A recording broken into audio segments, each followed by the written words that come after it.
12 del día, 32 minutos. Muy buenas tardes, bienvenidos a la emisión del mediodía del fin de semana de Noticias Caracol. Primero la gente. Pablo, las víctimas y los sobrevivientes del atentado con carrobomba en Cúcuta empiezan a contar el impacto de una explosión que dejó 14 personas heridas y destruyó viviendas y establecimientos comerciales, esto en el barrio Tasajero. Mientras las autoridades mantienen la búsqueda de los responsables, la ciudad está blindada para evitar nuevos hechos de violencia. Mire, Pablo, es que las historias de los comerciantes que no han podido reabrir sus negocios, de las familias afectadas y de quienes sobrevivieron a esta explosión reflejan las consecuencias de un ataque que fue más allá de los daños materiales. Por eso nos vamos en vivo para Cúcuta. Mayra Tenorio, ¿qué dicen las víctimas y cómo van los avances de la investigación? Mayra. Sin duda se habla de miedo, un miedo que transmiten estas imágenes. La zona del atentado, y quiero que ustedes la vean, este establecimiento, el más afectado, completamente devastado. Aquí los habitantes cumpliendo su turno, cuidando las ruinas. Y mientras vemos las imágenes, también hay que contarles que se encuentra completamente cerrada esta calle principal que conduce hasta la central de abastos. Aquí está la policía cuidando y desplegando este tema de seguridad. Y mientras les muestro estas imágenes, también hablamos que la ministra de Defensa encargada, el director de la policía, visitaron a esos uniformados que se están recuperando. También hablamos de varias medidas a esta hora que se despliegan en este punto del atentado, porque estamos muy cerca a este aeropuerto principal, a tan solo 5 minutos. No se permiten acompañantes mientras avanza esto, pero estas imágenes también tienen un relato detrás de, y son las historias de los habitantes. Escuchemos. El barrio Tasajero despertó con las huellas de un atentado que cambió su rutina.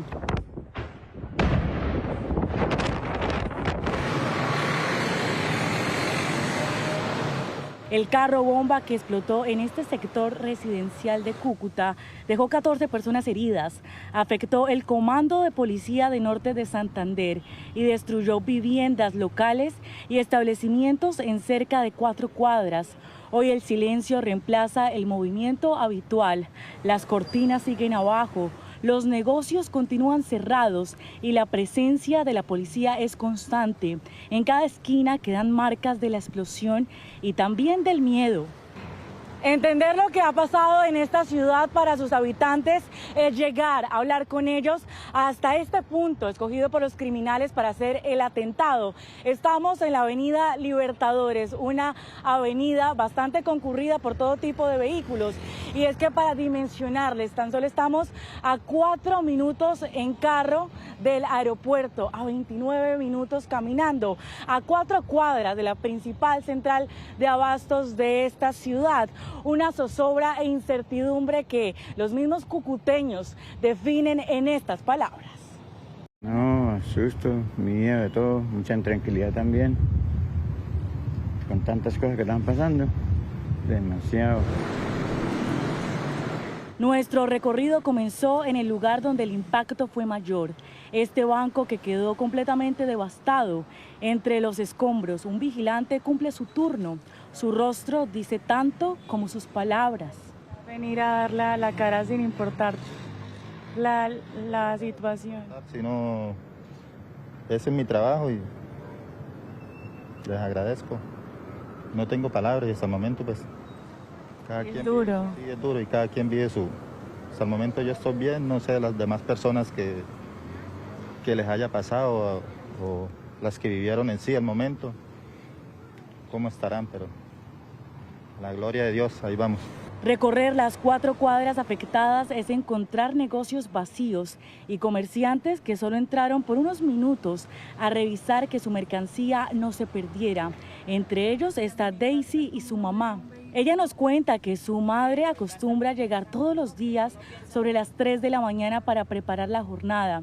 Ayer, por primera vez, no lo hizo. Y ella dijo, nos mataron y nos abrazamos y ahí nos quedamos como esperando qué iba a pasar. No, o sea, todo era confusión, no sabíamos, gritos por la ventana que es un poco, sí, la ventana se veía como las llamaradas, todo retumbaba, fueron muchísimas explosiones. Como esta mujer, otros comerciantes prefieren mantener sus puertas cerradas hasta sentir que existen garantías para volver a trabajar. La incertidumbre creció aún más con el refuerzo de las medidas de seguridad que rigen en la ciudad en los días previos a la posesión presidencial. El recorrido por la zona de este atentado terminó en la central de abastos, donde ayer las imágenes eran de personas corriendo para ponerse a salvo. Hoy sus comerciantes regresaron. Relatan que no hay la misma afluencia de clientes, pero sí el mismo deseo de seguir adelante. A la voluntad de mi Dios, porque uno madruga, pero uno no sabe si puede regresar o no a la casa. Pero es que uno madruga, madruga. Pero bueno, sí fue, el susto fue siempre grandecito. Mientras algunos habitantes preguntan si ya es seguro volver a pasar por estas calles, otros empujan sus carros de mercado como todos los días, aferrados a la esperanza de recuperar la normalidad, poder vivir con seguridad y que el nombre de Cúcuta, escrito en este monumento que también fue alcanzado por la metralla tras el atentado, vuelva a ser símbolo de esperanza y no de miedo. Y seguimos reiterando este símbolo de Cúcuta, que cuenta con rostros de esta metralla tras el atentado, pero aunque el vehículo estaba parqueado justo al lado, no lo derrumbó. Don Carlos, usted es habitante. Sí. Hoy nos encontramos, parece, en un barrio fantasma, sí, donde no hay gente, hay negocios completamente cerrados, y el llamado que ustedes tienen frente a ver esto, sí, una rutina completamente cambiada. Sí, Mayra, muchas gracias y nuevamente a Caracol, muchísimas gracias por estar acá en Cúcuta. Yo como habitante de hace 39 años del barrio Prados del Norte me siento consternado por esta situación desmedida en toda la parte de inseguridad. Yo le pido a las autoridades que nos brinden más seguridad, a los grupos al margen de la ley. Yo les pido que tengan compasión, cordura, concordia con la humanidad, con toda la población civil y los uniformados. Por favor, nosotros como ciudadanos estamos apenados, mejor dicho, estamos con la moral muy baja por el tema de la inseguridad de los grupos al margen de la ley. Yo les pido el llamado, la exhortación, la invitación es que a tener concordia, a tener cordura. Por favor, señores, necesitamos paz en este país y también les pido a la ciudadanía de estar del lado, toda la ciudadanía de estar del lado de la institucionalidad. Nosotros como colombianos... Don Carlos, sí, quiero que podamos mostrar estas imágenes de su barrio, que ustedes buscan precisamente poder salir otra vez tranquilos. Y mientras miramos estas imágenes, vamos a hablar de los principales cabecillas señalados de este atentado. ¿Quiénes son y cuáles son sus perfiles? Las autoridades responsabilizan a estos integrantes de la estructura urbana del ELN por el atentado con carro bomba ocurrido en el barrio Tasajero en Cúcuta.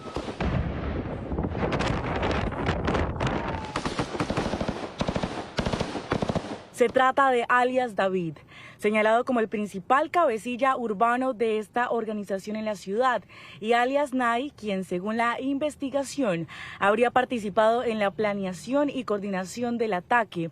Por información que permita su captura, la recompensa por alias David aumentó a 800 millones de pesos, mientras que por alias Nay ofrecen hasta 150 millones. Asimismo, se dispuso fortalecer el trabajo conjunto de inteligencia e investigación criminal entre la Fuerza Pública, la Fiscalía General de la Nación, con el fin de individualizar tanto a los autores materiales como los intelectuales y poder avanzar con mucha celeridad en su captura y posterior judicialización.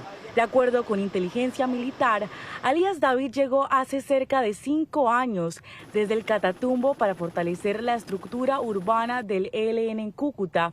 Es señalado de planear atentados contra la fuerza pública y la población civil, además de delitos como terrorismo, secuestro, homicidio, extorsión y narcotráfico. Los investigadores lo describen como explosivista y uno de los hombres más violentos de esta organización en la región. Alias Nay, por su parte, habría habría conseguido a quienes transportaron los explosivos, definido los puntos del ataque y coordinado la ejecución de este plan terrorista, por lo que la prioridad se centra en proteger la ciudad. En estos días entonces se instala un puesto de mando unificado que permitirá articular toda una serie de acciones para estar atentos a cualquier evento que se pudiera presentar. Las medidas que se toman en lo que tiene que ver con los parrilleros en las motos, con el transporte de vehículos pesados, con el día sin carro, con las acciones coordinadas entre la policía y el ejército, van a permitir lograr estos objetivos y van a permitir que esta región siga pensando en el progreso, en el desarrollo y en salir adelante. Para los analistas, este atentado hace parte de una estrategia mucho más amplia, la guerra que el ELN libra en el Catatumbo contra las disidencias de las FARC. También busca consolidar el control de Cúcuta, una ciudad clave por su conexión con la frontera venezolana y con corredores estratégicos.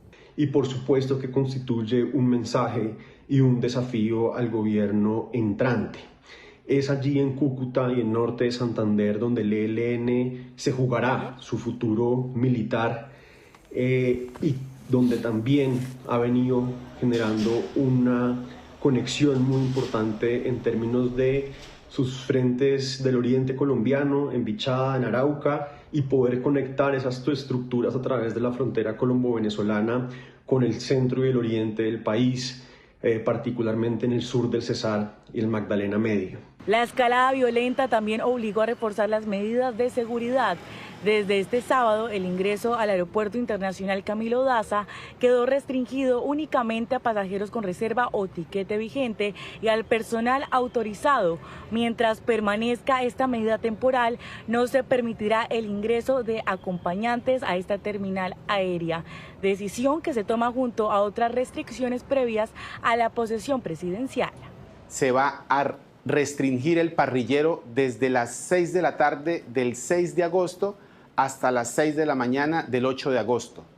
Adicionalmente a eso, se restringirá el transporte de carros pesados en la ciudad de Cúcuta en ese mismo horario.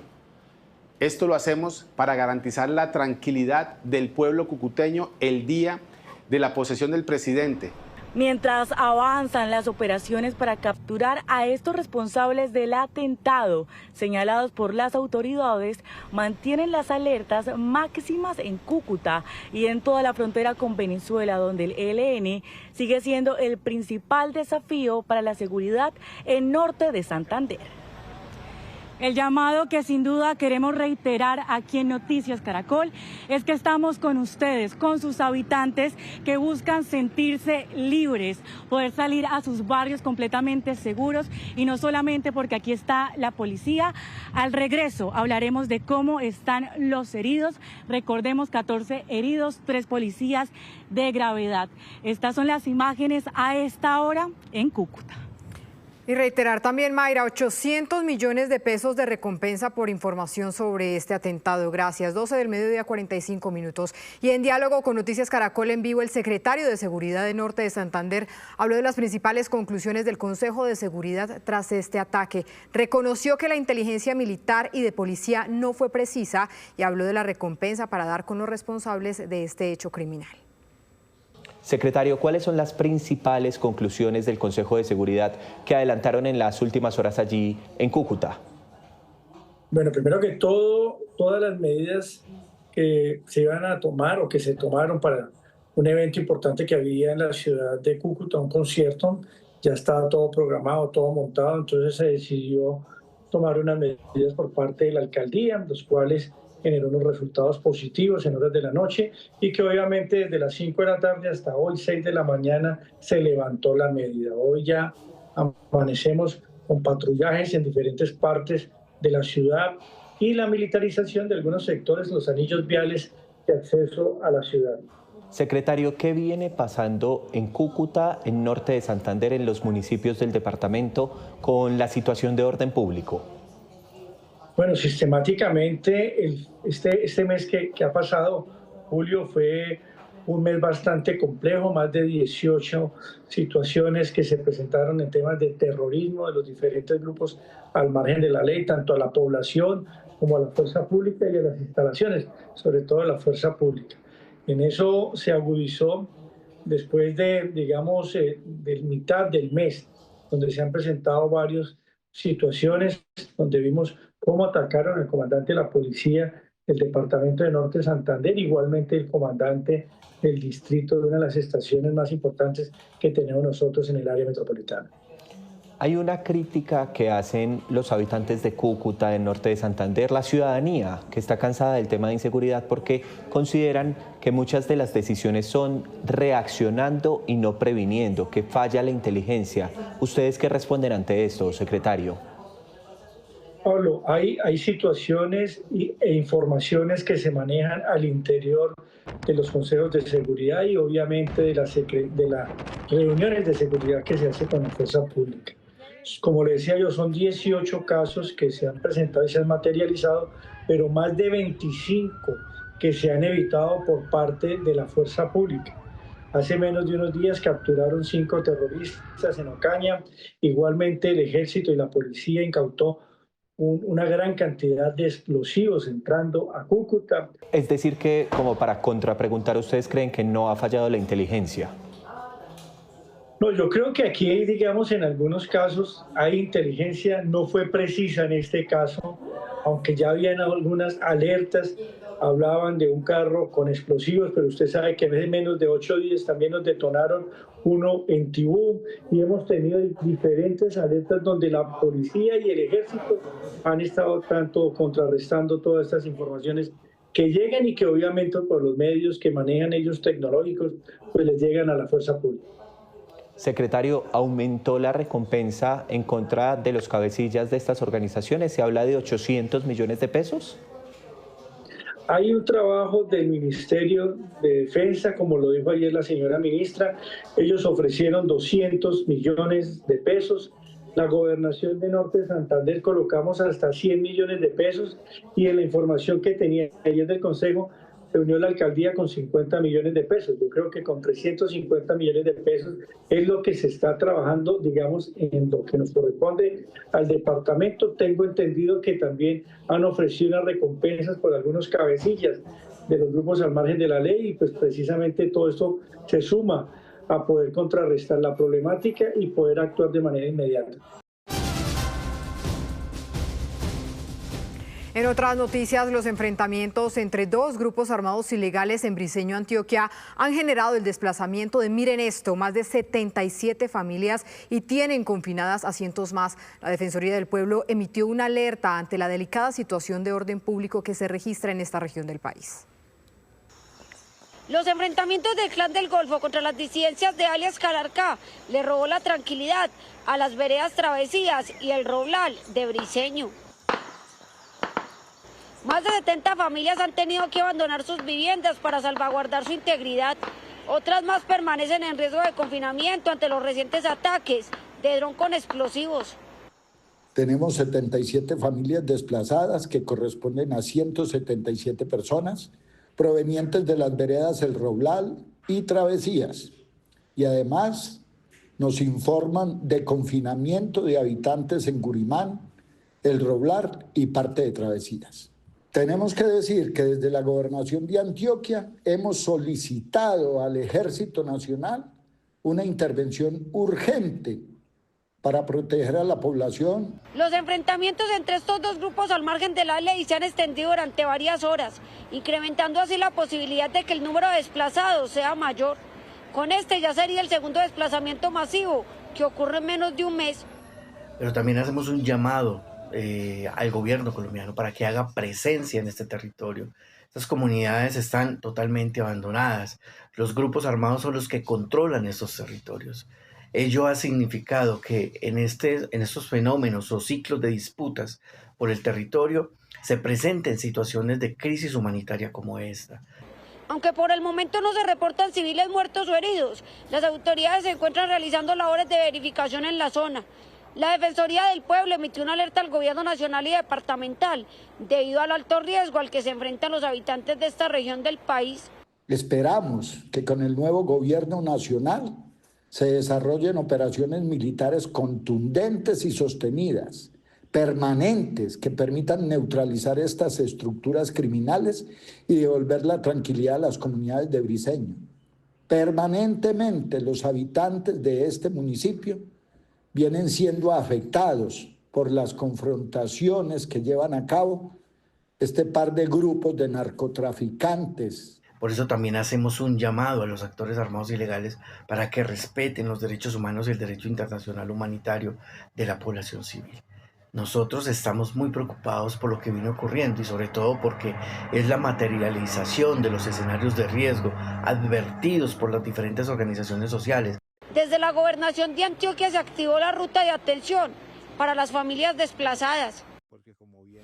Mientras tanto, en el departamento del Tolima, la Gobernación ofreció una recompensa de 100 millones de pesos por información que permita dar con la captura de los responsables del crimen de los policías asesinados. Las víctimas fueron identificadas como Jefferson Meneses y Edinson Cuestas, subintendentes de la Policía Nacional. Los uniformados fueron ultimados en una emboscada cuando se transportaban en su motocicleta de dotación en el municipio de Ataco, en el departamento del Tolima. Tenemos la recomendación, que es una determinación que la toman los alcaldes, de toque de queda para el día de hoy, de ley seca.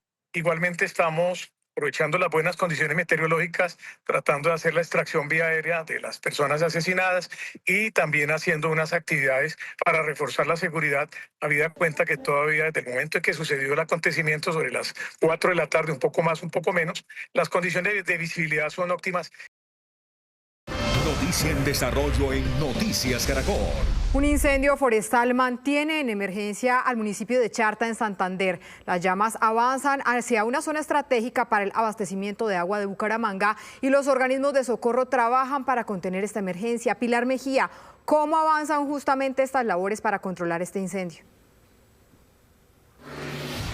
Catalina y televidentes, muy buenas tardes. Mire, esta es la vereda Pantano del municipio de Charta, una reserva forestal que en este momento se encuentra incendiada totalmente. Podemos ver al fondo una montaña. Este es uno de los 3 focos fuertes que en este momento se presentan. Los bomberos dicen que son más de 18 horas las que contemplan, las que ya cumplen tratando de poder apagar este incendio de forma manual. Ellos están llegando por forma terrestre a esos lugares. Sin embargo, dicen que es muy complejo, uno, por las altas temperaturas, se van a completar cerca de 40 grados, y también por los fuertes vientos que se presentan a esta hora que pueden llevar las llamas a otra montaña. Esta solamente es una de las montañas que se está incendiando. A nuestra espalda hay otra montaña que también se está incendiando. Son bosques nativos.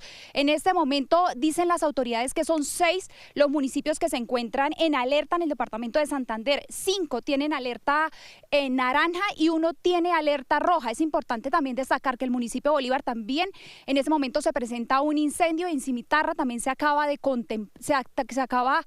contrarrestar. Mire, estas son las imágenes en vivo y en directo desde el municipio de Charta, Santander, una zona boscosa que en este momento se está incendiando sin control. El cuerpo de bomberos trata de apagarla, pero es muy complejo. Sí, esta mañana desde las 6 de la mañana estamos con el personal trabajando en diferentes puntos. Hay tres cabezas tiene el incendio donde nos estamos concentrando. El Cuerpo de Bomberos Voluntarios de Matanza con personal de acá de la vereda está trabajando en la parte en la que está más activa. El señor alcalde con un grupo de personas está por la otra parte y Bomberos Bucaramanga nos está apoyando por la parte central.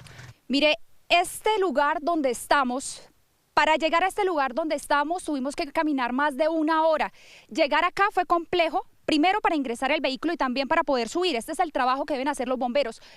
Por acá ya pasó todo el incendio. Esta hace parte de las cerca de 50 hectáreas que ya se consumieron. Como ustedes pueden ver, hay muchos árboles talados. Lo que dicen las autoridades es que esta puede ser una de las causas. Sin embargo, no hay certeza alguna de por qué inició el incendio. Piden apoyo aéreo porque dicen que vía terrestre no lo pueden contrarrestar. Si ustedes miran hacia abajo, ya hay viviendas en donde también se está acercando el incendio. Abajo hay unos lotes de ganado. Hay varias viviendas que están ya corriendo riesgo y las máquinas de bomberos no pueden llegar al sitio. Este es el llamado que se hace desde el departamento de Santander, municipio de Charta. A esta hora de noticias. inicia la captura del presunto responsable del asesinato de Gabriel Arenas, un estudiante de ingeniería agropecuaria de la Universidad de Antioquia. Esto en el municipio de Caucasia, Bajo Cauca, del departamento de Antioquia. Según las autoridades, este presunto responsable también estaría implicado en el asesinato de una mujer de la tercera edad en esta subregión. Ahora la policía trabaja para establecer las causas de este asesinato y si hay más implicados.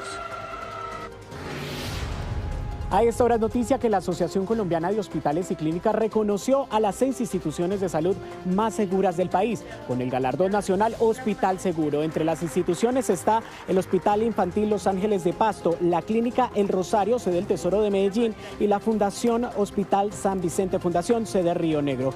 El galardón es el resultado de visitas de campo y revisión documental y destaca la excelencia en la seguridad del paciente y la calidad en la atención, con el mejoramiento continuo de los servicios de salud del país.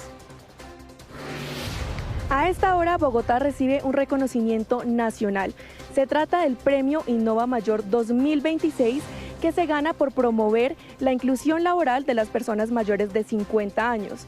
Este premio se lo gana la Alcaldía de Bogotá a través de la Secretaría de Desarrollo Económico con su estrategia Sello Bogotá Incluyente y su programa para talentos más 50. A esta hora es noticia el homicidio de Julián Mauricio Gutiérrez Grajales, gobernador de un resguardo indígena ubicado en Florida, Valle del Cauca. Esto en medio de un atentado sicarial registrado en un establecimiento comercial de este municipio. El gobernador ya había denunciado amenazas contra su integridad y la de su familia. En el mismo hecho sicarial también falleció su escolta, Daniel Machín, y otra persona perteneciente a este resguardo indígena. Con esta masacre ya son 88 los líderes sociales asesinados en Colombia en lo que va del 2026. Son las 12 del día, 59 minutos. En otras noticias, Colombia depende cada vez más del gas importado para garantizar el suministro a los hogares y respaldar la generación de energía eléctrica. Mientras avanza en un 79% el mantenimiento de la planta regasificadora de Cartagena, les vamos a explicar por qué esta infraestructura es clave para la seguridad energética del país y qué implica para los colombianos. Gran parte del gas que usamos para cocinar o generar parte de la energía que consumimos en nuestros hogares es importado. A través de este barco, la planta regasificadora de Cartagena llega entre un 20 y un 30% del gas que consume Colombia, proveniente de otros países. Un proceso que tiene un tiempo mínimo de 12 horas, pero que en ocasiones se extiende a varios días. Posteriormente, a través de estos gasoductos sale con destino a hogares y térmicas. Se importa gas al país para la generación térmica, sino que por primera vez en más de 45 años se empezó a importar gas para satisfacer la demanda esencial. Pasamos de una holgura que teníamos en oferta de gas natural a una escasez, a una estrechez de la oferta. Y el papel de ese gas importado es cada vez más importante para garantizar la generación de electricidad. Representa cerca del 60% del gas que utilizan las térmicas para generar el 13% de la energía del país y viene desde acá. Estamos en un estrés del sistema de gas natural, de tal manera que estamos ante un riesgo inminente no solamente de racionamiento de energía, sino también de racionamiento de gas natural en el último trimestre de este año.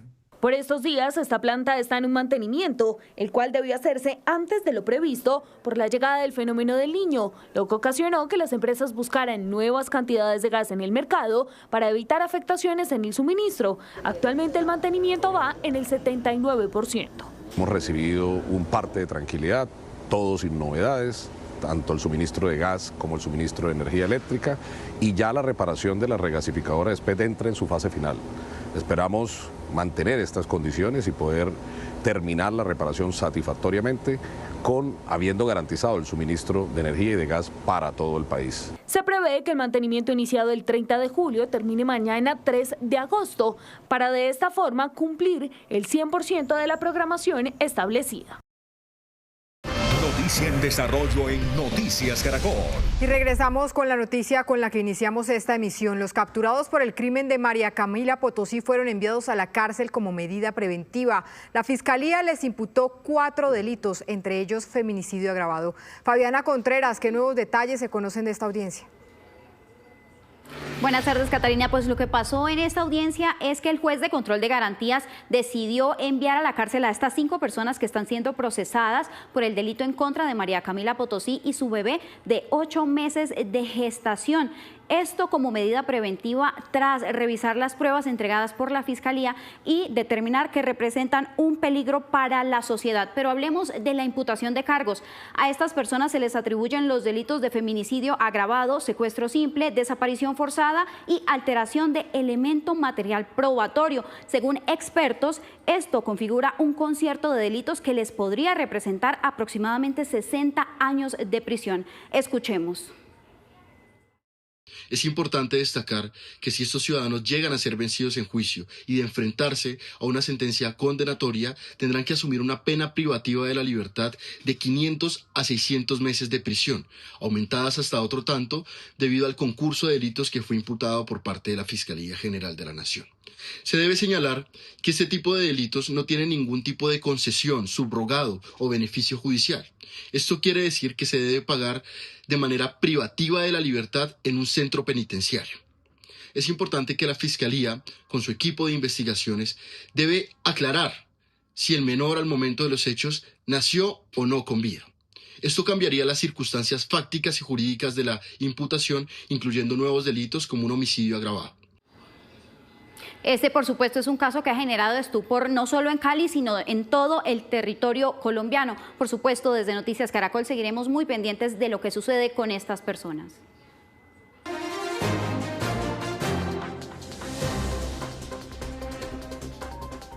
A esta hora en el mundo es noticia Indonesia. 5 personas murieron y otras 41 están desaparecidas tras incendiarse un ferry a unos 700 kilómetros al oriente de Yakarta, la capital. La embarcación llevaba 271 pasajeros a bordo y varios de ellos se lanzaron al mar en un intento por escapar de las llamas. Algunos sobrevivientes llegaron nadando hasta los barcos que se acercaron a la zona del siniestro. De momento no hay claridad sobre las causas de la conflagración. En Grecia, 2 helicópteros chocaron mientras adelantaban trabajos para la extinción de uno de los incendios que golpean el país. Medios locales detallaron que los 2 ocupantes de una de las aeronaves murieron y los 2 pilotos del segundo aparato resultaron heridos. Ambos helicópteros habían sido alquilados por el equipo de bomberos. Las llamas han arrasado unas 10.000 hectáreas en varios frentes y obligado a evacuar a miles de personas. Y en España, el enclave de Ceuta intenta gradualmente retomar la normalidad tras el éxodo de más de 50.000 migrantes que en los últimos días cruzaron a esa zona. Esa oleada ya deja 72 muertos. El Papa León XIV expresó su preocupación y aseguró esperar soluciones a favor de la paz, pero también de la justicia. A la angustiosa búsqueda de desaparecidos en el mar se suman los intentos de las autoridades para frenar el paso irregular de migrantes. Es el panorama en el enclave español de Ceuta, que hoy llevó a una persecución frenética. Tras llegar nadando, un hombre descalzo partió a correr, pero sus pasos ya eran seguidos por la policía. No tuvo más remedio que saltar la baranda y volver a la orilla. De otro lado, más migrantes abandonan el destino al que un día depositaron sus sueños y esperanzas. Aquí no hay comida ni nada, no se puede dormir, no hay médico ni nada.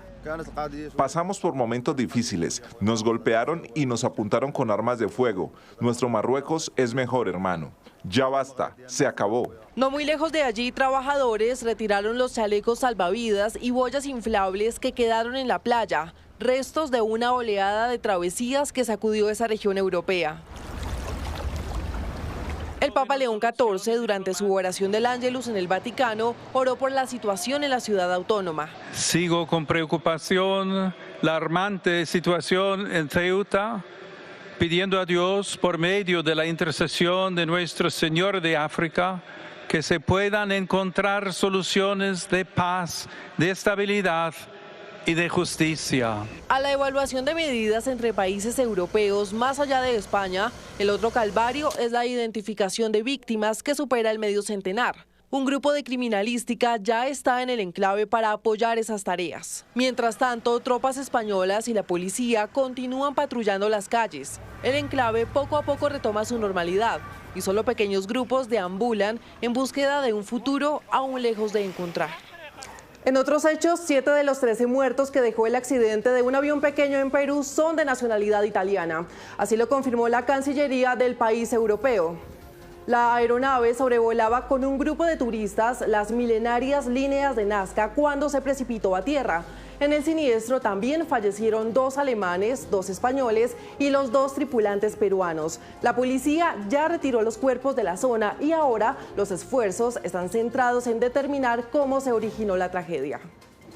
Y cerramos en Pakistán, donde 13 muertos y 22 heridos es el saldo de un ataque suicida cerca de una comisaría en el norte del país. Los hechos ocurrieron durante una protesta y entre las víctimas hay 8 agentes de policía. Según las autoridades, el sospechoso había intentado ingresar a las instalaciones, pero la policía lo detuvo en la puerta principal antes de que el individuo hiciera explotar su chaleco. Hasta el momento, ningún grupo se ha atribuido la responsabilidad.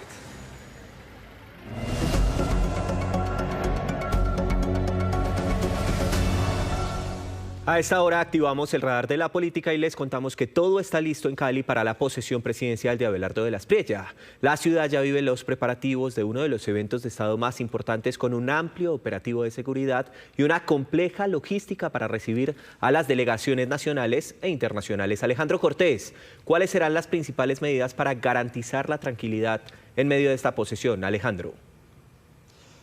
Pablo, buenas tardes. Pues hay un dispositivo de 11.000 uniformados de la Fuerza Pública que estarán custodiando toda la ciudad y los alrededores de la Universidad Santiago de Cali.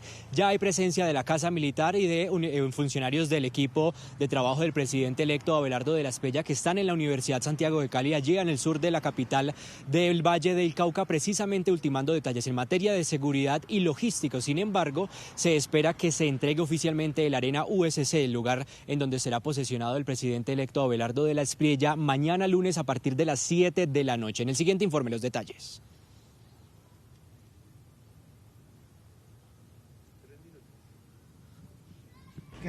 La posesión del presidente electo Abelardo de la Espriella ha generado una gran expectativa en los ciudadanos de la capital del Valle del Cauca. Desde la Universidad Santiago de Cali avanzan en los preparativos para recibir al mandatario electo y las diferentes delegaciones. El lugar ya cuenta con la presencia del equipo de trabajo de la Espriella y de la Casa Militar, quienes ultiman detalles logísticos y de seguridad para el evento. Más de 2.600 puestos internamente, pero se puede habilitar una plazoleta para más de 1.000 personas con la pantalla 3D más grande del país, que permitiría transmitir en simultánea.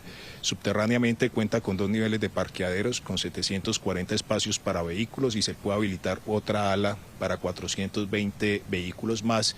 Y adicional a eso, la universidad puede prestar apoyo logístico si se requiere el aterrizaje o despegue de helicópteros, y también está muy cerca a lo que es la tercera brigada.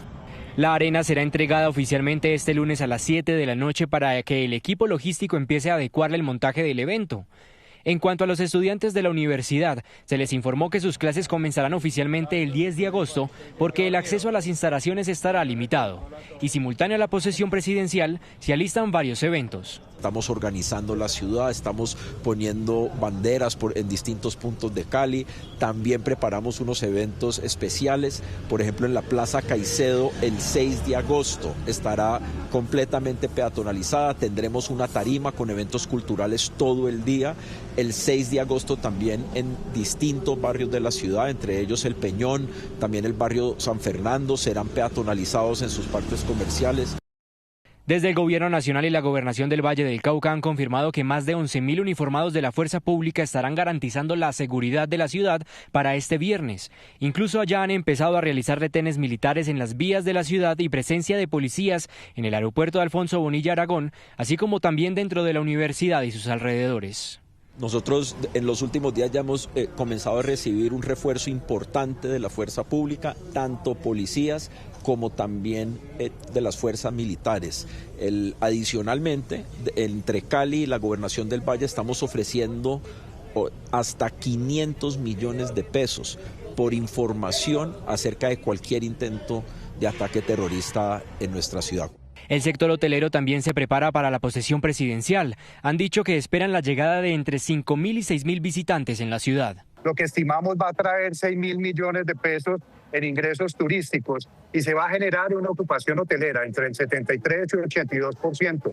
Una ocupación muy relevante para la ciudad de Cali. Por el momento, las autoridades siguen evaluando la posibilidad de decretar ley seca para la posesión presidencial. Desde la alcaldía de Cali le han solicitado al presidente electo Abelardo de la Espriella que sigan contando con Cali, la capital del Valle del Cauca, para seguir fomentando la reactivación económica en esta parte del territorio nacional. Muy bien, Alejandro, muchísimas gracias, pero por supuesto ahora hablemos de la importancia que tiene Cali en el país, porque miren, la Secretaría de Desarrollo Económico de Cali proyecta un impulso de más de 9.000 millones de pesos con cerca de 6.000 visitantes nacionales e internacionales que lleguen a la capital del Valle del Cauca para la posesión presidencial de Abelardo de la Espriella. Ahora hablamos de la Asociación Gastronómica de Colombia, que proyectan un aumento para el sector gastronómico de 2.000 millones de pesos, lo que incentiva el desarrollo de la ciudad y el departamento, por lo que también le han pedido al presidente electo que Cali siga estando en la agenda del nuevo gobierno. Y miren, Cotelco, la Asociación Hotelera y Turística del país, tiene por su parte una proyección de 6.000 millones de pesos en ingresos turísticos, y esto se ve reflejado precisamente en la ocupación hotelera, que se espera esté entre el 73 y el 82%. Hablemos ahora del lugar donde será la posesión allí en Cali por parte de la Arena USC de la Universidad Santiago de Cali. La proyección va encaminada en el reconocimiento nacional e internacional como uno de los escenarios multipropósito más grandes del país. Y es que el próximo 7 de agosto comenzará oficialmente un nuevo gobierno en nuestro país, pero ¿cuáles serán los principales desafíos que encontrará Abelardo de la Espriella al llegar a la Casa de Nariño? ¿Cómo será su relación con el Congreso, las altas cortes y demás instituciones del Estado? Pues para analizar esta y otras preguntas, saludamos a esta hora a nuestro analista político Gabriel Cifuentes. Gabriel, gracias por estar con nosotros en Noticias Caracol. Empezar preguntándole cómo entender que Cali sea la sede de esta posesión. ¿Qué significado tiene que Abelardo de la Espriella haya escogido la capital del Valle del Cauca para realizar esta posesión, teniendo en cuenta su ubicación estratégica y también todo el tema de orden público que se ha presentado durante los últimos años? Catalina, muy buenas tardes para usted, para toda la audiencia, y creo que uno puede encontrar dos razones fundamentales que explican el por qué esta posesión se va a dar en Cali, en el suroccidente del país, aunque inicialmente se había pensado en el departamento del Cauca. La primera ha sido una de las promesas del gobierno entrante del presidente Abelardo de la Espriella, gobernar desde las regiones, descentralizar el ejercicio público y político en el país, y por eso el gran primer mensaje es posicionarse por fuera del Capitolio en los territorios. Y segundo, el suroccidente del país es una de las regiones más golpeadas por la violencia, por los grupos armados, y es así que después del acto de posesión inmediatamente se trasladará al batallón militar justamente para reforzar esa idea de que una de las principales banderas de su gobierno va a ser la bandera de la seguridad. Gabriel, ¿esto qué representa para Cali? Es que ahora hablábamos de las cifras precisamente en materia económica, pero también en materia de seguridad, como lo decía Catalina, una ciudad sitiada en ocasiones por el tema de inseguridad, pero que también necesita ese refuerzo. ¿Qué significa en ese sentido? Pues Pablo, una cosa es la posesión, que obviamente implica un reforzamiento de la seguridad, pero lo importante es que en el desarrollo y en el transcurso del gobierno de Abelardo de la Espriella, la política de seguridad no sea algo efímero, pasajero, simplemente por la instalación o por un evento en particular. Y esto exige no solo para Cali, sino para el suroccidente de Colombia y en general, para todos los territorios en donde hacen presencia grupos armados, articular una estrategia de seguridad que implique a la par el aumento del pie de fuerza, de las capacidades estratégicas, pero también de esa inversión del Estado que hace falta en estas zonas y que muchas veces suele ser también y en parte el motor de la violencia. Gabriel, hablemos ahora de las relaciones desde el gobierno entrante de Abelardo de la Espriella con el Congreso, porque ya como hemos visto en esos primeros dos pulsos que se ha enfrentado este gobierno de Abelardo de la Espriella con el Congreso, pues prácticamente se puede decir que tiene mayorías en las comisiones clave. ¿Usted cree que este primer año sí habrá esa llamada luna de miel entre el Legislativo y el Ejecutivo? ¿Y qué puntos ve usted frágiles? Cata, el presidente Abelardo de la Espriella no tiene un partido propio como tal, aparte de Salvación Nacional, pero ya varios de los partidos mayoritarios se han declarado partido de gobierno. El Centro Democrático, el Partido Conservador contará con el respaldo de Cambio Radical, parte del liberalismo, parte del Partido de la U, lo cual le da holgadas o suficientes mayorías para tramitar los proyectos de ley que pretenda a radicar este primer año, esta primera legislatura. Sin embargo, es muy importante, Catalina y Pablo, también señalar que el presidente y su ministro del Interior, Rodrigo Lara, han señalado que no pretenden radicar grandes reformas. No va a ser un gobierno de corte reformista que vaya a depender tanto del Congreso como sí pasó con el gobierno del presidente Gustavo Petro, incluso con el presidente Santos, donde para tramitar el proceso de paz exigió mucho capital político en el Congreso. Esto no quiere decir que no vaya a tener una relación con el Congreso. El Congreso siempre va a ser importante para tramitar reformas como la tributaria, el Plan Nacional de Desarrollo, la ley de presupuesto, cualquier tipo de reforma a la salud o a la justicia, que son otros temas importantes dentro de la agenda del presidente Abelardo de la Espriella. Pero seguramente va a ser menos dependiente del Congreso con respecto a otros gobiernos anteriores y va a propender a usar más la figura de los decretos para gobernar y menos la figura de las reformas legislativas ante el Congreso. Quedamos pendiente en la charla de lo que pasa entonces con la derecha en el país y también de los escándalos que ha enfrentado el gobierno saliente, los escándalos del presidente Gustavo Petro. Gracias, Gabriel, un abrazo, gracias por acompañarnos. Pablo, para usted, Catalina y toda la audiencia, feliz tarde. 1:29 p.m, gracias por continuar con nosotros. Hay alerta por la falsificación de medicamentos para bajar de peso en el país. Según las autoridades de salud, han aumentado las comercializaciones de redes sociales y sitios no autorizados donde los venden sin registro INVIMA. Esteban Bejarano, ¿cuántas alertas van y cuáles son las recomendaciones? Pablo, pues según el INVIMA, desde el 2025 a la fecha van cerca de 6 alertas, principalmente por venta irregular y falsificación de estos medicamentos, debido a la alta demanda que están teniendo en este momento y su introducción al mercado ilegal. También muchas personas y para las autoridades de salud preocupan que lo están utilizando de manera irregular, tienen un uso indebido específicamente al no contar con una prescripción médica, es decir, con un tratamiento adecuado y una valoración médica adecuada, lo que podría generar un riesgo a su salud. En cuanto a las recomendaciones, 2 muy puntuales: comprar estos medicamentos en lugares autorizados y con registro INVIMA y también tener una valoración médica determinada para poder utilizarlos. Aquí, más recomendaciones. Cada vez más personas buscan como alternativa para bajar de peso los medicamentos GLP-1 o llamados péptidos sintéticos. Sin embargo, su venta irregular activó la vigilancia de las autoridades de salud. Una de las fuentes principales para emitir estas alertas son las denuncias precisamente de los diferentes ciudadanos y de notificaciones de eventos adversos asociados a ese tipo de productos. Los medicamentos GLP-1 son unos fármacos que imitan una hormona intestinal relacionada con el control del apetito y del azúcar en la sangre. Tienen indicación en pacientes con diabetes tipo 2 u obesidad.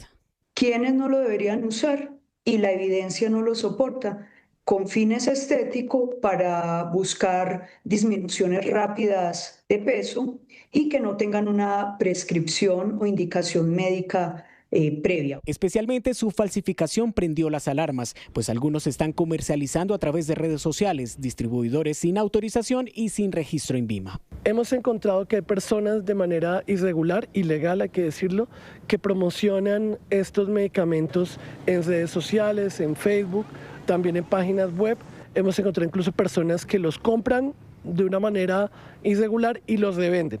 Verificar su origen y legalidad son fundamentales para evitar riesgos a la salud. Estas son las recomendaciones del INVIMA. Deben adquirirse en sitios debidamente autorizados por las secretarías de salud.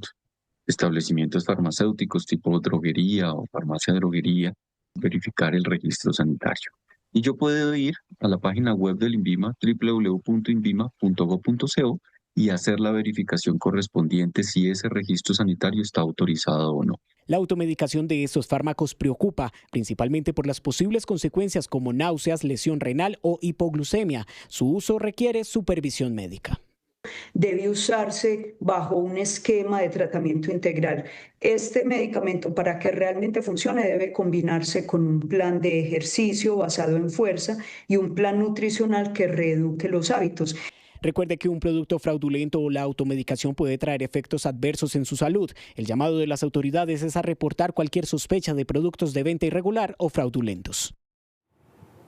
Las autoridades resaltan esta importante innovación terapéutica, sin embargo hacen el llamado a manejarla con cuidado, a aplicársela con cuidado. Por ejemplo, la Secretaría Distrital de Salud de Bogotá estará realizando y fortaleciendo una inspección, vigilancia y control en droguerías y farmacias para verificar el cumplimiento de la venta de este medicamento con prescripción médica y también cuál es la trazabilidad de estos medicamentos para llegar hasta las manos de los pacientes. Importante tema, Esteban, gracias. Y cambiamos de noticia porque el anuncio de la llegada del fenómeno del Niño tiene a varios departamentos del país preparándose para mitigar sus efectos. En Boyacá, por ejemplo, las autoridades ya ponen en marcha estrategias para reducir el impacto que podría tener la temporada seca, especialmente en el sector agropecuario. De nuevo el campo sufre el golpe por cuenta del clima. La llegada del fenómeno del Niño puso en máxima alerta al departamento de Boyacá y a sus campesinos, quienes temen seguir llevando del bulto. Pues si uno le da a uno miedo, porque de todas maneras uno dice, no, el fenómeno del Niño va a durar tanto tiempo, no está pronunciado, entonces uno pues dice, no, toca tantear el agua. En algunas regiones de esta zona del país, el sol y las altas temperaturas comienzan a jugar un papel que tienen a estos trabajadores corriendo contrarreloj para lograr guardar la mayor cantidad de agua posible. Sufrieron mucho en verano por el agua, lo uno. Hay dos nacimientos que, usted sabe que muchas las veces, yo hicieron un pocito ahí, pero no escampa el agua, o sea, le eché el agua y se filtró. Para tratar de que estos agricultores estén preparados para lo que viene en los próximos meses, varias alcaldías y gobernación de Boyacá unieron fuerzas. Brindar herramientas para la adaptación al cambio climático a través de la implementación de tanques de almacenamiento de agua. Tenemos tanques Zamorano de 22.000 litros. Muchos de estos tanques ya están instalados y funcionando para ayudar a los campesinos. Uno ya tiene una forma de cómo, por ejemplo, ya dónde tancar el agüita, porque, por ejemplo, por aquí el agua es como por tandas que llamamos. Es una gran ventaja, nos ayuda mucho para los cultivitos y de pronto también pues para los animalitos también, las vacas, las ovejitas, las gallinas, lo que tenemos acá en el campo. En este momento en Boyacá hay 16 municipios con dificultades de agua. Les contamos que Óscar Bravo, presidente de Terpel, pasó por Empresarios 360 de Negocios DITU. En entrevista con Daliana Garzón, el directivo detalló la apuesta de la compañía por la electromovilidad. Reveló cuáles son los países de la región donde está puesto el foco de expansión y se refirió a la necesidad de recuperar la seguridad en el territorio nacional. Bienvenidos a Empresarios 360 de Negocios DITU. El día de hoy nos acompaña el presidente de la organización Terpel, él es el doctor Óscar Bravo, a quien le damos la bienvenida y le agradecemos por aceptar esta invitación. Bienvenido, presidente. Feliz de poderlos acompañar hoy, espero que nos divirtamos aquí en este rato. Yo quiero comenzar destacando esa trayectoria que usted lleva en el sector, que hoy preside desde Terpel, pero además lleva en esa organización también más de 20 años. En los últimos 5 ha estado a la cabeza. Hablemos, por favor, de esos logros, de esos grandes hitos. Logros míos poquitos, todos son colectivos, de un equipo tremendo que tenemos nosotros. La electromovilidad va penetrando con mayor velocidad en algunos de los países que tenemos presencia. Colombia, sin duda, un ejemplo en toda la región. Para que tengamos una idea, en el último trimestre, cerca del 15% de las ventas de vehículos nuevos en Colombia son eléctricos. Complementar en nuestra red de estaciones de servicio lo que nosotros llamamos el portafolio más completo de productos del país. Entonces tenemos las 2 gasolinas, diésel, gas natural vehicular, GLP o autogás y carga eléctrica. Y hay uno que no quisiera dejar de lado y es nuestra fundación Terpel. Tenemos presencia prácticamente en más de 400 municipios. Hemos impactado un poco más de 2 millones de personas en esta historia, le hemos invertido más de 70.000 millones de pesos a la fundación. Es el tema del segmento eléctrico, un segmento que en nuestro país en materia de movilidad cada día gana más terreno, ya se están preparando para eso. ¿Cuál es justamente esa proyección en el mediano plazo? Lo llamamos desurbanizar el vehículo eléctrico y es en nuestra red de estaciones de carretera, que es bastante amplia, nos dedicamos a instalar cargadores eléctricos, de manera que la persona que quisiera salir de una ciudad principal y moverse por el país pudiera encontrar en la ruta a más o menos 100, 150 kilómetros de distancia cargadores eléctricos en las estaciones de Terpel. ¿Alguna inversión en particular en ese sentido, presidente? Nosotros tenemos ya 50, debemos terminar el año más o menos con 70, me refiero a las de carga de vehículo particular, de 20 más. Hablemos también, por favor, de los planes de expansión que tienen desde la compañía. Sabemos que ya hacen presencia en 5 países y que seguramente ya usted, presidente Óscar, tiene bajo la mira nuevos mercados. Pero nuestro foco de crecimiento hoy, por ejemplo, está en Perú, donde venimos invirtiendo de manera importante para nuestro negocio de lubricantes. En Ecuador, en un mes inauguramos una fábrica nueva de lubricantes en Ecuador, con la marca Móvil, que es la marca que nosotros producimos y comercializamos. Y un mercado en el que tenemos presencia solamente en el negocio de aviación en República Dominicana. Venimos llevando a cabo un plan importante de crecimiento de nuestra red de tiendas de conveniencia, que se llaman Al Toque en Colombia y se llaman Vaivén en Panamá. ¿Cuántas ya hay? Nosotros tenemos cerca de 160 en Colombia y un poco más de 120 en Panamá. Usted sabe que una de las metas del gobierno ha sido reducir esa brecha en el Fondo de Estabilización de los Precios de los Combustibles. Se logró con la gasolina y sigue la tarea pendiente, o mejor ahí encaminada, con el tema de la CPM, del diésel. ¿Cómo se va a lograr eso para finalmente cumplir con ese propósito de país? Nadie ha podido en este país poner al diésel a paridad. ¿Por qué? Porque hay una discusión muy grande con el sector transportador. No es un tema atribuible completamente a un gobierno, es un tema histórico que traemos y debemos tomar una decisión de país de largo plazo, que va a ser gradual. Esto no puede ser de un día. Yo no puedo llegar y aumentarle al diésel los 6.000 pesos que le faltan para llegar a paridad internacional y no subsidiarlo. A ver, reviento a todos los transportadores usuarios. Unión, trabajo en equipo, ¿qué otra cosa le pediría al nuevo gobernante de Colombia? Yo te diría un foco sin duda en recuperar la seguridad y el territorio nacional. Creo que es fundamental, es esencial, es crítico, es urgente, es importante y el deterioro es abrumador. Y por último yo diría institucionalidad, respetar las leyes, respetar la separación de poderes, respetar nuestra Constitución. No quiere decir que no estemos sujetos a tener cambios y ajustes, yo creo que todos en la vida lo tenemos, pero es que cuando perdemos el respeto perdemos todo.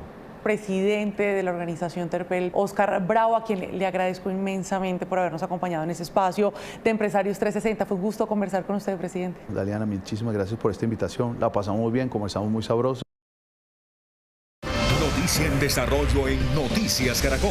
1:40 p.m. En la más reciente decisión de la Corte Suprema de Justicia de abrir investigación contra la exrepresentante Gloria Arizabaleta, se dan detalles de cómo supuestamente se configuró todo un entramado a cambio de dinero y favores políticos. La exparlamentaria primero amenazó al jefe de Estado con ordenar su suspensión antes de publicar ese polémico auto por el cual fue apartada de su rol en el legislativo. Estos son los principales apartados de esta investigación y la respuesta de la defensa del presidente, que pide medida carcelaria para Arizabaleta.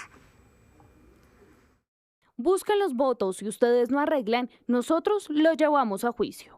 Estas son las palabras que la exrepresentante a la Cámara, Gloria Arizabaleta, le habría dicho al abogado defensor del presidente Gustavo Petro, Alejandro Carranza, según declaró el litigante ante la Corte Suprema de Justicia. El expediente de 46 páginas recolectó todas estas pruebas por las que se investiga a la excongresista por la posible comisión de los delitos de concusión, prevaricato por acción, tráfico de influencias y revelación de secreto. Gloria Elena Arizabaleta Corral habría realizado solicitudes o exigencias al ministro de Hacienda Germán Ávila y al presidente Gustavo Petro, en este último caso de manera indirecta a través de su abogado. En ambas situaciones, las solicitudes o exigencias presentadas tendrían un vínculo con la adopción de decisiones y el curso de actuaciones contra el presidente en el seno de la Comisión de Acusaciones. Eso es lo que afirma la Corte en este auto, que estableció que tras la elección de Arizabaleta como presidenta de la Comisión de Acusaciones, el año pasado se reunió en 4 ocasiones con el defensor defensor del jefe de Estado, a quien le pedía hacer de vehículo o puente para acercarla al gobierno. Las peticiones de Arizabaleta, dice el documento de la Corte, estaban encaminadas a cerrar los procesos contra el presidente antes del cambio de gobierno. Con el ministro de Hacienda se reunió el 5 de febrero y, según el testimonio del funcionario, lo que buscaba era millones y un acuerdo corrupto a cambio de votos favorables en la comisión de acusaciones. Petición en la que habría insistido el 13 de mayo cuando coincidieron en una sesión en el Congreso.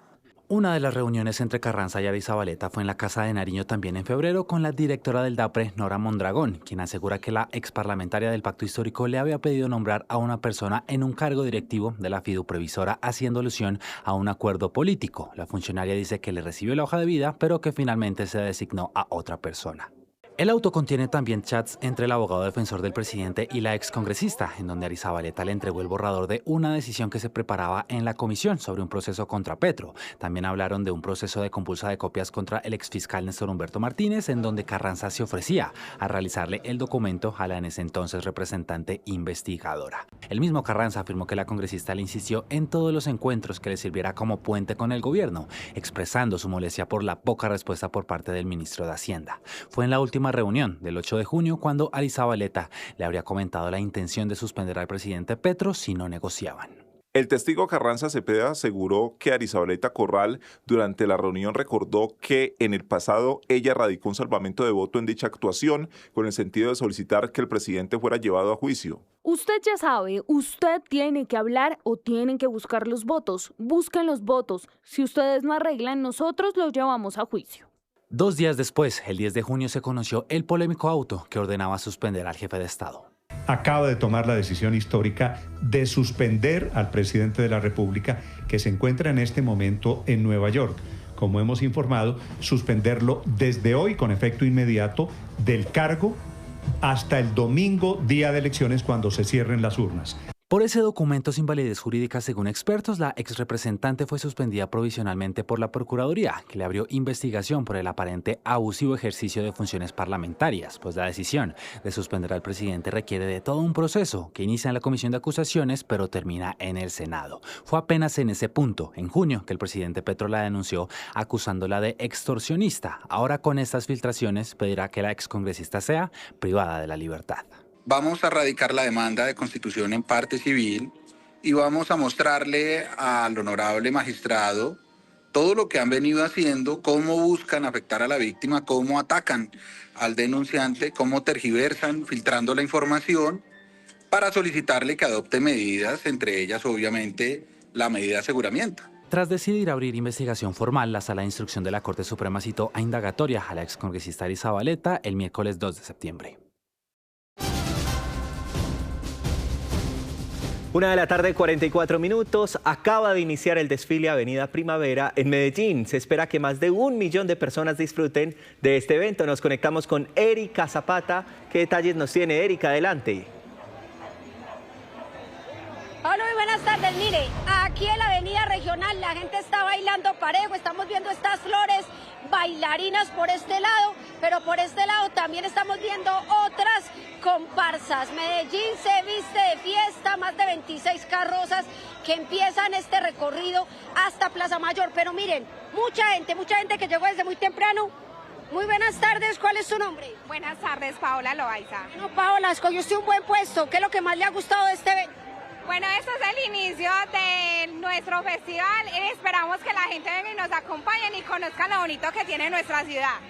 Y qué bonito, todas estas personas que son familias enteras que llegan de diferentes puntos. Estamos contando que este es uno de los eventos más grandes de la Feria de las Flores. La gente muy animada bailando, por supuesto gozando en medio de este momento con diferentes trajes, animando a las personas. También hay muchos artistas, muchos cantantes que llegan a este punto. Ellos son los encargados, por supuesto, de animar la fiesta. Por aquí también hay mascoticas, porque nadie se quiere perder, por supuesto, esta fiesta.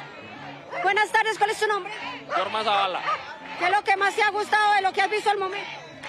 Me parece una feria súper importante en la ciudad y creo que ya destacaba demasiado en hacer todo lo bonito posible. Muchísimas gracias. Miren, ahí estamos viendo las imágenes de todas estas comparsas de diferentes puntos del departamento de Antioquia. Los dejo con estas flores bailarinas y vamos a un corte a comerciales y ya regresamos con más información. Víctor, gracias. Y regresamos al panorama nacional porque la tecnología, la innovación y el talento local se tomaron este fin de semana Expoferias con la Feria Tech Manizales 2026, un evento que reúne a 160 expositores y espera la visita de cerca de 15.000 personas durante su desarrollo. La feria se consolida como un espacio para acercar a empresarios, estudiantes y ciudadanos a las nuevas tendencias que están transformando la manera de aprender, trabajar y, por supuesto, hacer negocios.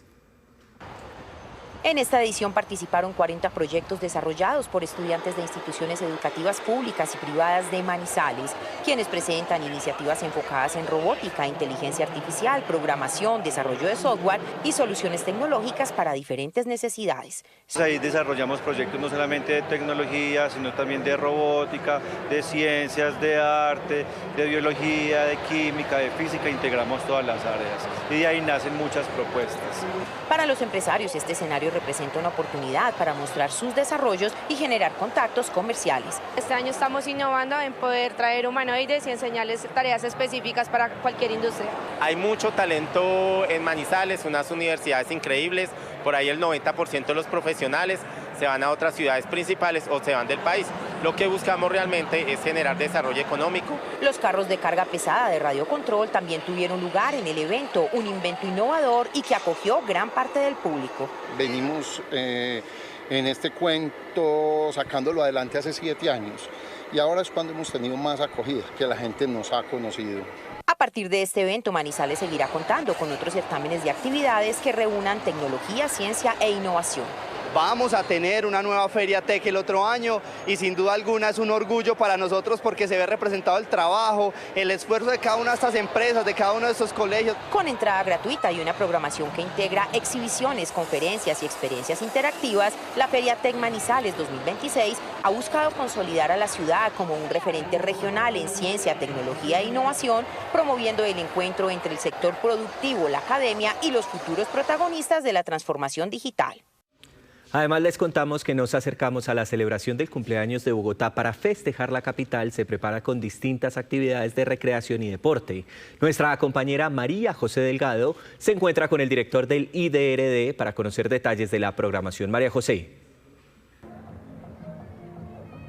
Así es, una de las principales celebraciones para festejar los 488 años de Bogotá es el Festival de Verano, que en esta edición irá hasta el 31 de agosto y contará con 60 actividades entre cultura, recreación y deporte.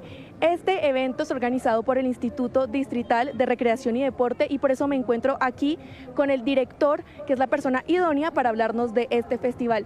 Director, ¿por qué el festival es esta gran celebración para festejar el cumpleaños de Bogotá? El Festival de Verano en su edición número 29 quiere que todos los bogotanos y bogotanas disfruten la ciudad de una manera diferente, en los diferentes escenarios recreativos, también en los centros Felicidad y en los parques dispuestos en las 20 localidades para que disfruten actividades recreativas, deporte, música y toda una serie de eventos que tenemos para todas y todos los bogotanos y quienes nos visitan en estas fechas. ¿Y cuáles son las actividades imperdibles de esta edición? Las imperdibles son, entre otras, por ejemplo, la que tenemos en este momento, tenemos el Festival de Porrismo acá en el Palacio de los Deportes, tenemos también el intento de un récord Guinness el 16 de agosto en la ciclovía de Bogotá, más de 1000 personas sobre ruedas, en patines. También tenemos para la celebración, el 6 de agosto, tenemos una exhibición de lucha libre en el Parque Santander, bicicine y bueno, muchas actividades recreativas para toda la familia, para nuestros animales de compañía, para los niños, niñas y jóvenes en los diferentes parques de Bogotá. La programación la pueden encontrar en la página del instituto www.idrd.gov.co, en las redes sociales y también en la aplicación Vive IDRD. ¿Cuál es el legado de esta reciente edición? Tenemos a México como país invitado de honor, queremos que nos deje toda su experiencia en hacer grandes eventos, el único país que ha hecho 3 mundiales, esa es la franja académica del festival y bueno, que todas y todos se lo disfruten. Esperamos más de 3,5 millones de personas en nuestros parques y escenarios recreativos para disfrutar Bogotá en un festival de talla mundial. Esta es una invitación para que todos los bogotanos celebren el cumpleaños de Bogotá, pero que también vivan de la mejor manera esta programación. En el juego, la velocidad importa. Por eso en Betplay, recargue su cuenta y retire su saldo en segundos, con Breve. Vigilado Supersalud, autoriza Coljuegos. En Noticias del Mundo, el presidente de Estados Unidos, Donald Trump, anunció que en conjunto con Israel suspendió nuevos ataques hacia Irán, pero que se debe alcanzar rápidamente un acuerdo para el fin de la guerra en Medio Oriente. Sin embargo, la tensión se mantiene en otros países de la región. 5 meses después de la guerra en Medio Oriente, la incertidumbre reina sobre los intentos para una paz duradera. El estruendo de los bombardeos ha sido una constante durante semanas. El presidente Trump dijo que Estados Unidos e Israel decidieron posponer nuevos ataques contra Irán siempre y cuando se llegue pronto a un acuerdo. En Truth Social amplió que su país estaba listo a niveles de terror militar, fuerza y poder no vistos desde la Segunda Guerra Mundial y que a pesar de esto, Irán y otros países de Oriente Medio pidieron suspender cualquier ataque. Un anuncio que llega después de lanzar amenazas. Estoy perdiendo la fe en ellos porque mienten y tergiversan la verdad. Los vamos a golpear muy fuerte y en algún momento dirán, ya no podemos más. Sin embargo, fuerzas militares de la República Islámica negaron hoy que Teherán instara a Washington a frenar sus ataques. Hasta no llegar a un consenso, el panorama es de alerta también en otros países de Oriente Próximo que albergan bases estadounidenses. Es el caso de Kuwait, blanco de ataques iraníes. Las tensiones escalaron a mediados de julio cuando la República Islámica declaró cerrado el estrecho de Hormuz, mientras Estados Unidos reanudó el bloqueo sobre puertos y embarcaciones de su rival. La apertura del cruce marítimo, clave para el comercio mundial, es uno de los mayores puntos de discordia. En más noticias del mundo, las fuerzas ucranianas lanzaron una ola de ataques sobre Rusia que se saldan con por lo menos 9 muertos. Estas imágenes que estamos viendo corresponden a un almacén en la región de Samara, en el suroriente del país, que fue alcanzado por drones. Un día antes, 3 personas murieron y 21 resultaron heridas tras una explosión en un restaurante de la capital rusa. Las hostilidades se recrudecen a la vez que ambas partes se mantienen en un intercambio de ofensivas. Y en el estado de Washington, Estados Unidos, los incendios se han propagado con rapidez, afectando viviendas y provocando evacuaciones masivas. La emergencia se sitúa principalmente en la ciudad de Spokane, de unos 230.000 habitantes. Las llamas han estado avivadas por el viento y un clima de calor extremadamente seco.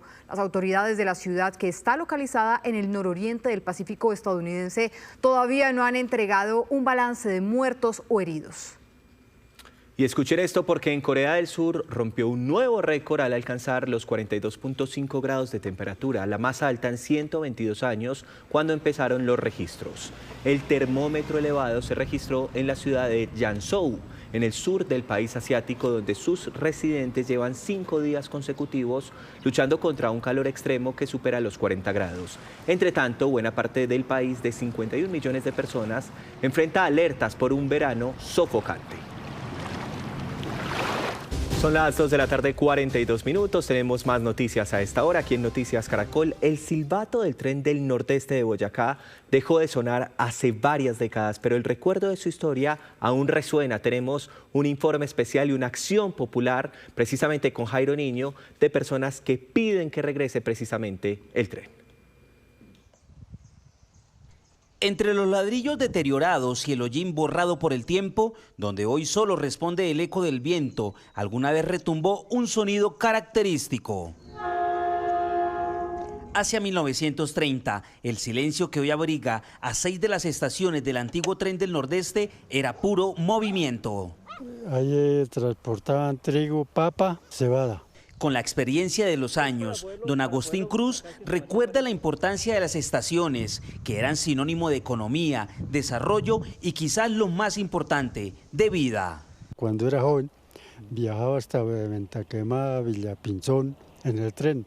Echa lujo. En cada estación vendían algo para deleitar el paladar, mientras el vapor de la locomotora dejaba el rastro en el cielo. Así recuerda don Leonel esos hermosos tiempos. Ahí se reunían todas las familias así a llevar su mercado a los pueblos. Estuvimos en las estaciones Albarracín, Venta Quemada, Páez Viejo, Tierra Negra, Samacá y Puente de Boyacá. Su radiografía muestra ruinas, deterioro y olvido pese a ser patrimonio de la nación. Olvidó esa vaina, ya se cayó, ya está olvidado esa vaina. Para ese tiempo era arquitectura republicana y esos componentes que tú mismo enumeras de las ventanas, de las arcadas, de las columnas, es la lectura de esa manifestación arquitectónica de época. Hoy en el Tribunal Administrativo de Boyacá cursa una acción popular que busca darle vida nuevamente a esta infraestructura. Hasta el momento hay unas medidas cautelares buscando la realización de obras de primeros auxilios. El Ministerio de Cultura que es el INVIAS. Que el INVIAS no, que es la Agencia Nacional de Infraestructura. Y todos ustedes, el uno allá y el otro acá. Y entonces, en últimas, bueno, la justicia que decida realmente a quién le compete. El deseo de muchos lugareños es que a quien le competa le dé vida a estas instalaciones para que regrese ese atractivo de un tren cargado de pasajeros y cosechas de los campesinos. Hasta sería bonito. Las estaciones no eran solo paraderos, eran el pulso vivo de Boyacá, el lugar donde el sudor y la resiliencia del campo se convertía en progreso. Hoy, la maleza ha devorado lo poco que el tiempo no ha podido.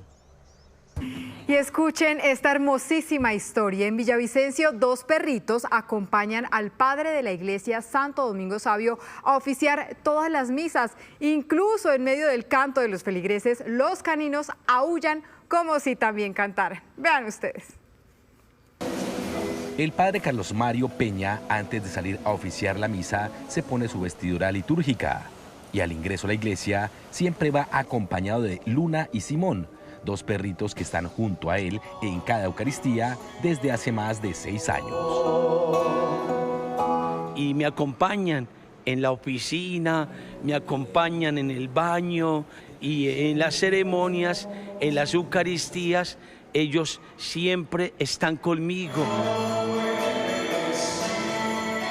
Se sientan a escuchar la palabra de Dios siempre al lado del padre Carlos Mario. Lo que más llama la atención de los feligreses es que cuando inician los cantos de alabanza, los caninos aúllan al pie de la guitarra.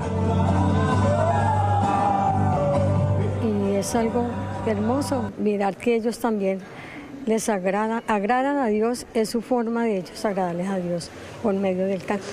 Y las criaturas, los mismos animales que fueron creados por Dios, llamados también a alabar a Dios. Y pienso que eso es lo que hace Simón y eso es lo que hace Luna. En videos que el padre sube a las redes sociales, se ve a Simón cuando el padre está arrodillado orando y el perro también se hinca junto a él. Incluso sus patas delanteras también las pone en modo de oración. Y en ese momento yo fui a hacerle oración a la niña porque me pidieron que le hiciera oración porque tenía algún dolor, en fin, y le impuse mis manos y cuando vimos en algún momento que Simón también tuvo ese gesto de subirle la manito y como que decirle, aquí estamos orando por ti. Luna y Simón son padre e hijo y parecen monaguillos de la iglesia Santo Domingo Sabio. Los amigos inseparables del padre Carlos Mario casi nunca fallan a una Eucaristía. Noticia en desarrollo en Noticias Caracol. Información importante, el Servicio Geológico Colombiano informó que durante las últimas 24 horas ha aumentado la actividad del volcán Puracé en el Cauca. Con 6 emisiones de ceniza, los valores de flujo de dióxido de azufre a la atmósfera y concentraciones de dióxido de carbono en el suelo continúan en ascenso, al igual que la salida de gases y ceniza a través de las grietas ubicadas en el cráter del volcán Puracé. Las autoridades recomiendan a la comunidad no acercarse a la zona porque puede ocurrir emisiones de ceniza o gases que representan un gran riesgo para las personas. Y con esta información del volcán Puracé terminamos. Estas fueron las noticias. Nos vemos a las 7 de la noche con una nueva edición informativa. Ya viene aquí en el canal Caracol La Red. Somos Noticias Caracol. Primero la gente. Feliz tarde para todos.